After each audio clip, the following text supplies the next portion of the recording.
it's Miranda, and today I am here to discuss the second episode of Mice and Murder, which is the new campaign of Dimension 20.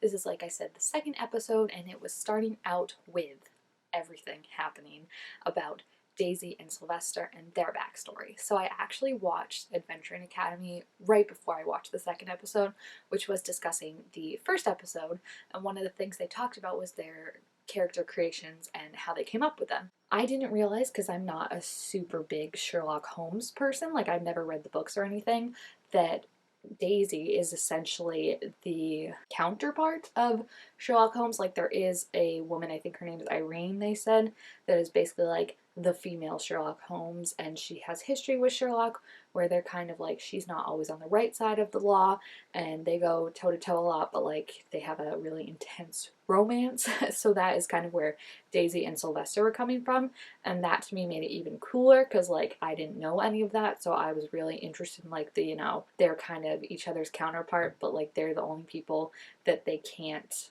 con or lie to or anything like that. So hearing their backstory was really good, guys. I think for the most part this episode wasn't as good as the first one. I just think the pacing was a little off for me, and I do think that that started with the whole flashing back. I think it's very hard to do a flashback in a campaign because obviously you kind of need to get the story to go where it needs to go because it's already a thing that's happened, but the dice aren't always in your favor.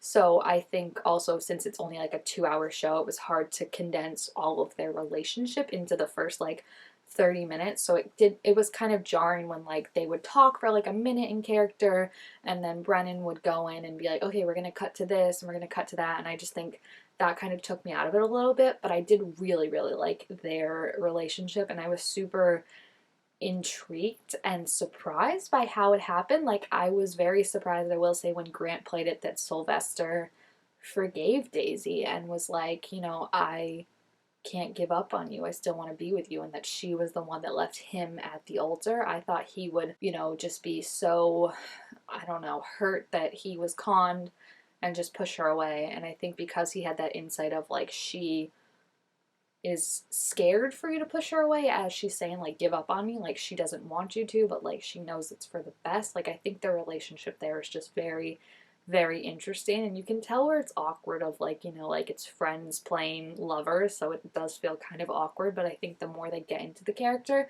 the better they will do. So I do think there's like some initial awkwardness there, but I think their relationship is so interesting, and like the way they were trading barbs back and forth. I loved when he called her dumpster and she was like, it's dumpster, and he was like, since when? Like they were just so on it.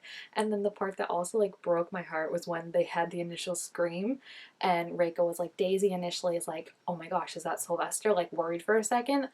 I don't know if they'll like get back together, I don't know, or if it's just gonna be this kind of thing where like when we see each other, we see each other, and it's always gonna be intense and hurt and not be fun. But like it was just I love that Buxter knows all about it too and like had to roll for it, but he rolled so high that they were like, not only do you know about it, you knew about it when it was happening.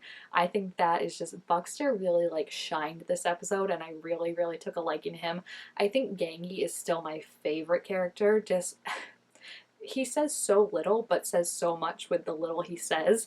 And when he gave Miss Mosley, who is my favorite character, when he gave her the little flower and like made sure that no one was looking first and then gave it to her, I fell in love. I think he's so cute and so sweet, even if he is a career criminal and just digs up dead bodies. I'm like, my baby. Also, you gotta love Lars. They were hysterical this episode. I loved when they obviously like knew about Daisy and the Sylvester stuff, and were like confronting her and being like, basically calling her trash. I think was amazing in just such a Lars way of just like a lovable goofball. But then when they ran over to Sylvester after and were like talking in their ear like, I called her trash, and then I said, no, you are trash. And it was just so funny because I feel like it's so just like when they were like, he is my best friend, my co-partner, my life partner, my roommate, like all this stuff, and Sylvester's just like, yeah, we are, like off to the side. Like I just love Lars's like when you are their friend, you are their friend, and like they will do anything, and like the way, because they seem so lovable and sweet, but then like how they were going after Daisy by like offering trash and being like, you want to eat it, don't you? And it was just, I love Lars. Lars and Gangi are definitely my two faves right now. I think they're so, so funny. So the big thing though too was we got a murder this episode. We got more mice as well. So like mice and murder were plentiful this episode, and I was super glad that it was Squire Badger because that dude sucked. I said last episode that I was surprised there wasn't a murder yet, and one of you was like, well, there probably will be a murder, and I'm like, yeah, that makes sense. And the more like I watched this episode and the more that I saw Squire Badger was like putting people up against a wall, like metaphorically and physically, I guess in Buxter's case, I was like, all right, this dude is gonna die because like he threatened to send Ian to Siberia. He was gonna sell his sharehold and basically ruin Buxter's company. Side note, I don't understand enough about business to full on get how bad that is. I just understand that like his competitor was gonna get a big share of like, or not even a big share, but like the biggest shareholder was gonna be able to sign away the company to the compet. I don't get business, I'm sorry. But as soon as he started doing those moves, I was like, okay, this dude is gonna get it. Like we knew he sucked before, but he's gonna get it. And the interesting thing is, I'm wondering if there is a murder, or if, remember how Miss Mosley was like, oh, he just stabbed himself. Did he kill himself to frame someone else? The only thing is you think he wouldn't make it look like he killed himself if he truly did kill himself. Because the whole thing with when he was talking to Sylvester and Brennan was saying like you can see something in his eyes where like he's like, I know something that's coming for you that you don't. And it wouldn't surprise me if like he wanted to set up like his greatest enemies all there to like take the fall and all start blaming each other. And it would be a very nice Agatha Christie twist, I feel like, if you know like this guy did just kill himself and then try and frame it on someone else, you know, like as a final like F you, like you're going down or whatever. But I also feel like it wouldn't be that obvious of how he died if he did do it that way, you know what I mean? So it's very interesting. Right now I think the people I'm most suspicious of, I feel like the clues we got so far, I guess more should say, we saw him, or we heard him more say, arguing with his daughter, and she said before about something they don't agree with political wise. There's the signing over of his shareholder of Buxter's company, which Buxter realized was something that was hastily done because it's something that would cost him a lot of money and wasn't like a smart financial decision, so something was forcing his hand there. We saw the painting that is nailed to the wall and has something hidden in it, and then we know something is happening kind of with the bodies being dug up still, and who exactly is telling Gangi to do those. And it's like all these little clues that I know going back after watching all of the episodes are gonna start making a lot more sense. But like it's funny when they're like rolling these high insights and then it's like, oh, the billiard balls are like moved around, and I'm like, what does that have to do with it? You know, like I'm just like trying to figure it out. And I do think, like I said, the pacing could have been a bit better in this episode, and I think that's just because they're still all kind of mostly separate. Like I felt like watching Gangi, I always felt really bad that like he wasn't a part of most of the conversations or the scenes. Like he was always off on his own, so I felt bad because it felt like Katie was just sitting there. Like I'm sure she's enjoying herself watching the other people, but I was like, I want her to be able to play too and stuff because she's super funny, and it just always felt like she was kind of off to the side. So I do think that will be rectified in the next episode when they're all now kind of together, all congregated around the body and what's happening and stuff like that. And I think that'll make it a lot better. But just like, for example, I think there could have been some better pacing with things of just like the scene when Sylvester and Lars went outside and then Sylvester saw the flash of lightning and Brennan was like, okay, we'll cut back to that in a second. Then switch to Buxter reading the letter and hearing the scream. I feel like what they could have done that would have made it flow a little bit better, instead of being like, we'll cut back to this, is have Buxter read the letter first, then switch over to Sylvester. Sylvester sees Cottonfellow, whatever his name was, and that's when you hear the scream, because then you're not disrupting the flow of like, anytime the DM has to step in and be like, we're going to cut back to this, I feel like takes you a little bit out of the story.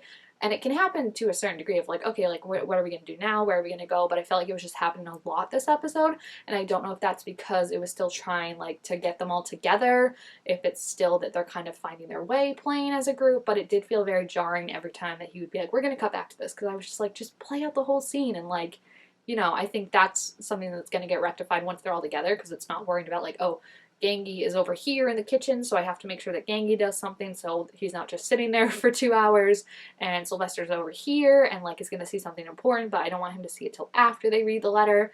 So like I felt like it could have just been a little bit better sequence, you know, and I think that's something that just is whatever, you know, it is what it is. So I'm really, really excited for the next episode though, now that there has officially been a murder, and poor Miss Mosley is the one who looks like she is gonna be blamed for it, but I think Sylvester is smart enough to know that like she wouldn't do this, and based on him being like, oh, I have to like talk to everyone. It's interesting though, because like Miss Mosley actually says like, I saw him stab himself, so like what how do you work from that, you know, like did someone make him do it, was he poisoned, was he like, it's just so interesting. It brings up so many questions. We also met a bunch of other NPCs this episode, which was really cool. I have to say the otter bartender, he can get it, dude. Like, up there with the tiger from Zootopia. You know, the one that, like, when you Google it, it's like that tiger from Zootopia that would treat me right. That's how I felt looking at that otter. I was like, yeah, I like it. So I'm just really, really intrigued to see them all kind of start to work together now more and just interact more, I think. Interact more with the characters, see less of, like, the DM having to guide them in certain directions, which again I think happened because they all were still very separate this episode. But you know, once Gangi gets involved more, once I feel like they can actually start investigating, making more roles and stuff, I think it'll be really, really interesting. So yeah, if you have seen this episode, please feel free to leave your thoughts about it down in the comments. Also make sure to give this video a thumbs up if you enjoyed it, and I will see you guys next time. Bye!